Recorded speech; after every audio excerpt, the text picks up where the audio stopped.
Good morning, students. This is your geography lesson, and in this lesson, we are going to read about Indus Water Treaty and dams, barrages, link canals in Pakistan. So, we start our lesson. Students, water treaties have played an important role in peaceful resolution of water related conflicts.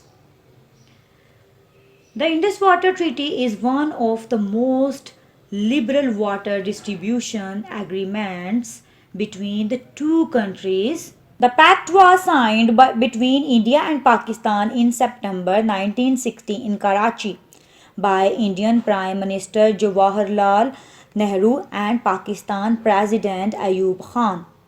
This agreement took 9 years of negotiations and divides the control of 6 rivers between the two nations once signed. Under this treaty, India got control over Beas, Ravi, Satluj.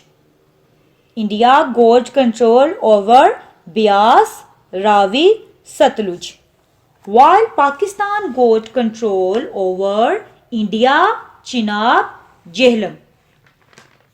3 rivers: India, Chenab, Jhelum. All the waters of the 3 eastern rivers were allocated to India for exclusive use. The waters of the western rivers Indus, Jhelum and Chenab were located to Pakistan except for specific domestic, non-consumptive and agricultural use permitted to India according to the treaty. India has also been given the right to generate hydroelectricity through the run of the river projects on the western rivers, which subject to specific criteria for design and operation is unrestricted. Indus, Chenab and Jhelum are the lifelines of Pakistan as the country is highly dependent on these rivers. Do not originate from Pakistan. These rivers do not originate from Pakistan but flow to the country through India. These 3 rivers generate or comes from India. Pakistan fears the threat of drought and famine. When Chenab and Jhelum originate from India, Indus originates from China, making its way to Pakistan via India. Students, how is irrigation possible in Pakistan? Irrigation is only possible because of dams, barrages, link canals. Students, what is difference between dams and barrages? Dams have gates just as barrages do, but the difference is that dams have gates just as barrages do, but the difference is that dams have the gates and sluices at the top to prevent flooding and spillages. In barrages, there are gates from the top down to the bed of the river. This allows for a great capacity of storage and controlling the flow of water. Dams actually store and save surplus flood waters and add these to the flow of the rivers. Dams are built to overcome shortage of water and not to increase it. It is the barrages that the canals taking off from the rivers. Students, if we talk about the dams, famous dams are number 1, Tarbela Dam. Students, did you know that the Bela Dam is the largest earth-filled dam in the world? It is located near the city of Swabi and 105 km northwest of Islamabad. This dam was constructed on the river Indus. The primary purpose of the dam was to store water for irrigation and generation of electricity.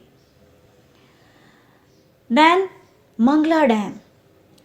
Mangla Dam is one of the largest dams of Pakistan. Mangla Dam is not only a water reservoir but an important player of the international treaty between Pakistan and India. The dam was constructed on the river Jhelum and got its name from the nearby village called Mangla. Warsak Dam, another huge dam is Warsak Dam. Warsak Dam is another huge concrete dam located at the Kabul River in the valley of Peshawar. The dam is a joint collaboration between Pakistan and Canada. Warsak Dam was completed under the Colombo Plan in two phases and financed by the Canadian government. Khanpur Dam is another dam. Khanpur Dam, a multi-purpose water storage facility, is located in Tehsil Khanpur district, Haripur of Khyber Pakhtunkhwa province of Pakistan. Students, if we talk about the canal system. On the Indus River, there are 5 canals in Punjab. The Indus River, there are 5 canals in Punjab taking off from Jinnah, Chashma and Tonsa barrages. In Sindh, there are 15 canals taking off from Gudu, Sakhar and Kotri barrages. No reduction can be made in number of these canals, which are essential for the ever-growing demand for irrigation water for Punjab, Sindh and Balochistan. However, a better managed and more efficient irrigation system can bring improvement in the ratio between water input and crop yield, which is very poor at present. What is difference between small dams and large dams? In small dams, store water for irrigation. In large dams, store water for irrigation. Small dams irrigate local areas only. Large dams irrigates a vast area. Small dams supply water for industrial and domestic use. Large dams supply water for industrial and domestic use. Small dams supply little or no electricity. Large dam major suppliers of HEP. Small dams silting problem is easier to solve. Large dams silting problem is difficult to solve. Small dams requires comparatively low initial investment, more suitable to Pakistan's economy. Large dams initial investment cost is very high. Small dams maintenance cost is low. On the other hand, maintenance cost is high. Construction time is less and yields quick results. While on the other hand, construction time is more and does not yield quick results. Small dams less important for flood control. On the other hand, large dams are more important for flood control.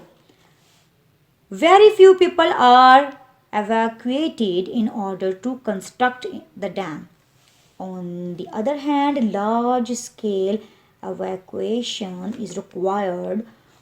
40,000 people have been evacuated for raising of the Mangla project. Small dams have little impact on rivers, watersheds, and